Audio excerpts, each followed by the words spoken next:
नमस्कार साथियों, एग्जाम सारथी YouTube channel में आप सभी का स्वागत है। दोस्तों, इस वीडियो में हम बात करेंगे पटवारी भर्ती 2024-25 की, जिसकी ऑफिशियल फर्स्ट आंसर की या प्राइमरी आंसर की बोर्ड ने जारी कर दी है। जी हाँ दोस्तों, प्राइमरी आंसर की जारी होने के बाद बहुत सारे ऐसे कैंडिडेट्स जिन्होंने पटवारी का एग्जाम दिया, उनका फीडबैक अब आ रहा है कि इस आंसर की के आने के बाद उनके मार्क्स काफी घट गए हैं। लगभग 10 से 12 मार्क्स घट रहे हैं हर एक कैंडिडेट के, क्योंकि जो आंसर्स वो मान के चल रहे थे वो आंसर भी गलत हुए हैं बोर्ड की आंसर की के अकॉर्डिंग। साथ ही कौन कौन से ऐसे क्वेश्चंस हैं फर्स्ट शिफ्ट के, सेकंड शिफ्ट के, जिन पर अभ्यर्थी आपत्तियां दर्ज करा रहे हैं, और जैसा कि बोर्ड ने टाइम लिमिट दी है उसके अकॉर्डिंग आप अपने अपने ऑब्जेक्शन फाइल कर सकते हैं। और सबसे महत्वपूर्ण यही है कि आपको अगर किसी क्वेश्चन पर ऑब्जेक्शन है तो उसका जरूर आप ऑब्जेक्शन फाइल करें, क्योंकि ऑब्जेक्शन फाइल करना आपका बहुत ही जरूरी रहता है आगे की पूरी प्रक्रिया के लिए। अगर आप अभी प्राइमरी आंसर की पर अपना ऑब्जेक्शन दे देते हैं और बोर्ड फाइनल आंसर की में उस पर सही एक्शन नहीं लेता है तो आप उसको फिर चुनौती दे सकते हैं। लेकिन अगर मान लीजिए कि आपने ऑब्जेक्शन फाइल नहीं किया है तो कहीं ना कहीं ये आपका माइनस पॉइंट होगा कि आप फाइनल आंसर की पे फिर ऑब्जेक्शन नहीं उठा सकते। तो इसलिए जरूर इस आंसर की पे ऑब्जेक्शन उठाएं अगर आपके अनुसार क्वेश्चंस के प्रूफ हैं जिनमें बोर्ड ने गलती की है आंसर देने में, या जो भी आपको लगता है। तो यहाँ पर हम वो सारे क्वेश्चन, कुछ एक question first shift second shift के हैं जिन पर आपत्तियां स्टूडेंट्स जिन्होंने एग्जाम दिया है वो दर्ज करा रहे हैं। उससे पहले अगर आप इस चैनल पर नए हैं तो चैनल को सब्सक्राइब कर लीजिए, क्योंकि ऐसी ही महत्वपूर्ण अपडेट्स आपको इस चैनल पर मिलती रहेगी। साथ ही वीडियो पसंद आए तो इसे लाइक और शेयर जरूर करें। तो चलिए दोस्तों, ये वाला एक क्वेश्चन है फर्स्ट शिफ्ट का जिस पर की आपत्तियां दर्ज करवाई जा रही है। इसमें अलग अलग आंसर आ रहे हैं। ये हिंदी के अनुसार देखें तो अलग आंसर आ रहा है और इंग्लिश के अनुसार देखें तो अलग आंसर आ रहा है। तो यहाँ पर हम आपको ये कोई सजेशन नहीं देंगे कि आप इसमें कौन सा ऑब्जेक्शन लगाए, किसको सही माने, ऐसा बिल्कुल भी नहीं है। जो आपको उचित लगे उसके अकॉर्डिंग आप ऑब्जेक्शन लगा सकते हैं। हम किसी को अपनी तरफ से एडवाइस नहीं देंगे कि इस क्वेश्चन को आप ऑब्जेक्शन लगा दो। आप अपने स्वयं विवेक से और जो भी ऑथेंटिक सोर्स आपको मिले उसके अकॉर्डिंग आप ऑब्जेक्शन लगाएं। तो बहुत सारे अभ्यर्थियों ने ये क्वेश्चन भेजा है कि इसमें अलग अलग आंसर्स आ रहे हैं।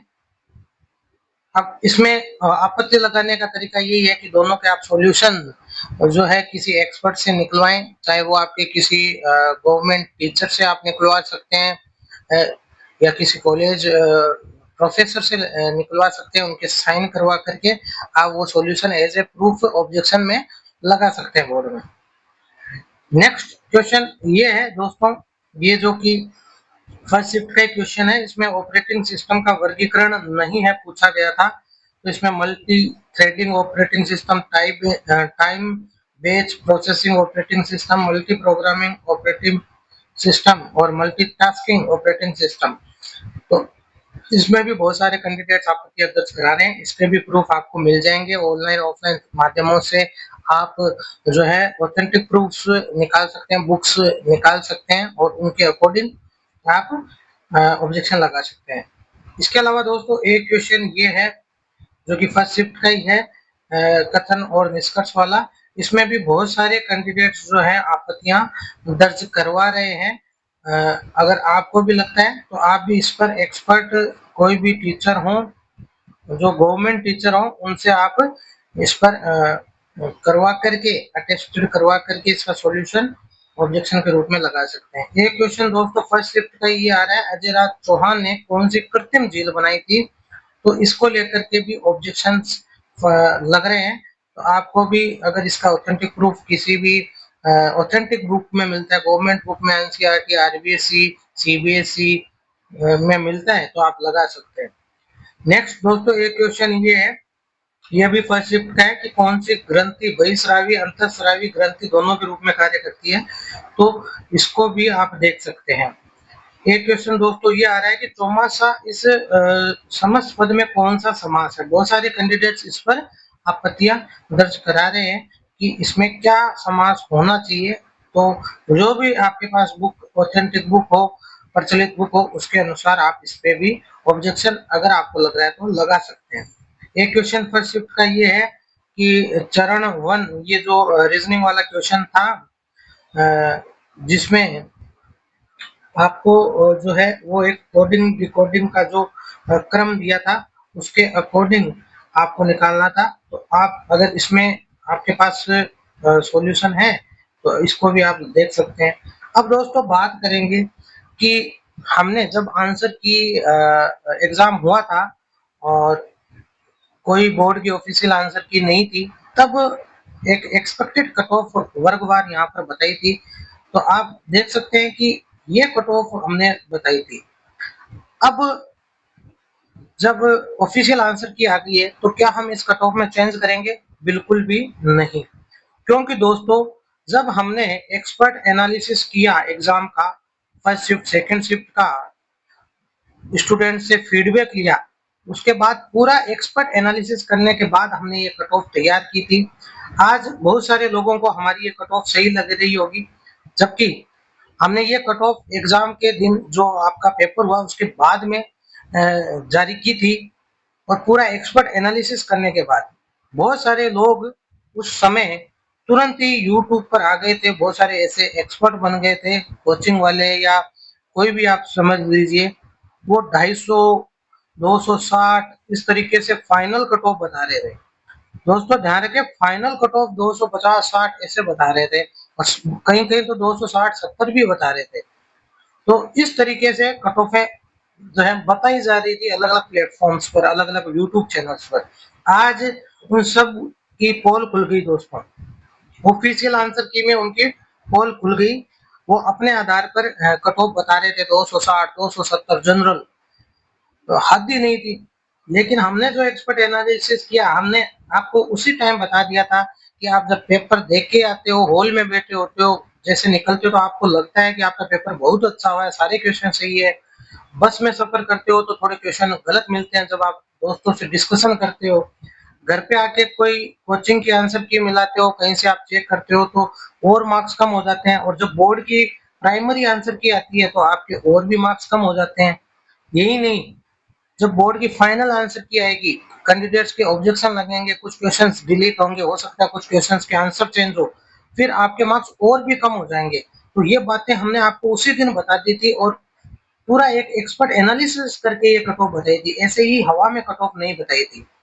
तो बहुत सारे लोगों ने फाइनल कट ऑफ 260, 70, 75, 280 जनरल ऐसे बता चुके थे वो, अपने अपने जो कोचिंग इंस्टीट्यूट हैं उनके माध्यम से, जो यूट्यूब पर एक्सपर्ट बैठे हैं, तो उन्होंने बहुत हाई कट ऑफ बताई थी। लेकिन पहले दिन से हमने कट ऑफ आपको बता दी थी कि जनरल कट ऑफ 234 से 35 रहेगी दोस्तों, और यही कट ऑफ हमने आपको शुरू में भी बताई थी, और यही कट ऑफ हम आपको अभी बता रहे हैं, और ये फाइनल कट ऑफ दोस्तों है। ऐसा नहीं है कि आपकी ये 2 गुना की 1.5 गुना की कट ऑफ होगी, ये आपकी 1 गुना की कट ऑफ हमने बताई थी। 234 से लेके 239 जो है जनरल कैटेगरी। लेकिन अभी भी कुछ कैंडिडेट्स को ऐसा भ्रम हो सकता है कि ये कट ऑफ नहीं रहेगी, इससे ज्यादा जाएगी, तो ये बिल्कुल भी पॉसिबल, केवल एक सूरत में ये पॉसिबल हो सकती है, अगर जो पेपर लीक की बात हुई है, जो पेपर लीक का मामला सामने आया, बहुत सारे सेंटर्स पर पेपर खुला हुआ मिला था, जैसा कि हमने पेपर लीक वाले वीडियो में बात की थी। अगर पेपर लीक हुआ है तो हो सकता है कि कट ऑफ आपकी जनरल 250, 260 तक चली जाए। इतनी पूरी संभावना है कि अगर जो आपकी पेपर लीक हुआ है तो जनरल कट ऑफ 250, 260, 240 से ज्यादा जा सकती है। लेकिन दोस्तों अगर पेपर लीक नहीं हुआ है, बहुत कम लेवल पे हुआ है, कुछ एक सेंटर्स पर हुआ है, तो कट ऑफ इससे ज्यादा जाएगी नहीं 1 गुना की। जी हाँ दोस्तों, 1 गुना की कट ऑफ हमने यहाँ पर ये बताई है, आप इसे 2 गुना की कट ऑफ ना समझते। लेकिन अगर कट ऑफ आप मान लीजिए चलो 240 के आसपास भी जनरल कट ऑफ रहती है, 245 तक हम ये मान के चल सकते हैं कि चलो वो कुछ उसमें क्वेश्चन आंसर की वजह से कुछ हो सकता है, नॉर्मलाइजेशन की वजह से ऊपर नीचे हो जाए। लेकिन अगर दोस्तों 250 के आसपास कट ऑफ रहती है जनरल कट ऑफ, और या फिर 250 से ज्यादा जाती है, तो इसका मतलब निश्चित रूप में से आपका जो पेपर है वो कहीं ना कहीं लीक हुआ है, और बड़े स्तर पर लीक हुआ है, छोटे मोटे स्तर पर नहीं हुआ है दोस्तों। और हो सकता है कि जिस तरीके से बोर्ड पर लगातार आरोप लग रहे हैं कि मेरिट लिस्ट के आड़ में ये बहुत सारा एक बैकडोर का खेल खेल रहे हैं और घोटाला कर रहे हैं हर एक पेपर में, क्योंकि आप देख रहे हैं कि जिन प्रीवियस भर्तियों में पेपर लीक हुए थे उनकी कट ऑफ इतनी ज्यादा नहीं जा रही थी जितनी ये पिछले कुछ सालों में, जब से आलोक राज जी जो चेयरमैन बने हैं, पेपर लीक नहीं होने के बावजूद इतनी हाई कट ऑफ जा रही है। तो कहीं ना कहीं ये संदेह पैदा कर ही रहा है कि पेपर लीक की स्थिति में कट ऑफ हाई नहीं जाती थी, तो ये बैकडोर का खेल तो नहीं है जो कट ऑफ इतनी ज्यादा जा रही है। तो बिल्कुल ये हो सकता है दोस्तों, कुछ भी इम्पॉसिबल नहीं है। तो हमारी जो कट ऑफ है वो शुरू से लेके आखिर तक यही रहेगी। अगर पेपर लीक नहीं हुआ है तो जनरल कट ऑफ 234 से 239, इसे आप राउंड फिगर में माने तो 235 से 240 तक मान सकते हैं, इससे ज्यादा नहीं जाएगी दोस्तों।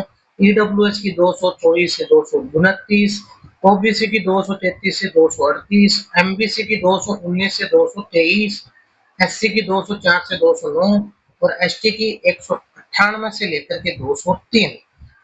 तो दोस्तों इसके आसपास ही रहेगी। बहुत ज्यादा इससे 10-12 मार्क्स का अगर डिफरेंस आ जाता है, 10-12 मार्क्स का अगर डिफरेंस आ जाता है, या 10 प्लस अगर मार्क्स का डिफरेंस आ जाता है हाई कट ऑफ की ओर, तो निश्चित तौर पर आपका पेपर लीक हुआ है और बड़े स्तर पर हुआ है। दोस्तों आपकी इसके बारे में क्या राय है, नीचे कमेंट सेक्शन में बता सकते हैं, और कौन कौन से क्वेश्चंस हैं जिन पर आप ऑब्जेक्शन लगाना चाहते हैं वो भी कमेंट करके बता सकते हैं। और जिससे कि आगे हम ये समझने में आसानी होगी, और भी जो कैंडिडेट्स ऑब्जेक्शन लगाना चाहते हैं उनके लिए हम कुछ जो है वीडियो बनाएं कि किन किन क्वेश्चनों पर आपत्तियां लग रही है। तो दोस्तों वीडियो पसंद आए तो लाइक और शेयर करें, चैनल को सब्सक्राइब करें। धन्यवाद।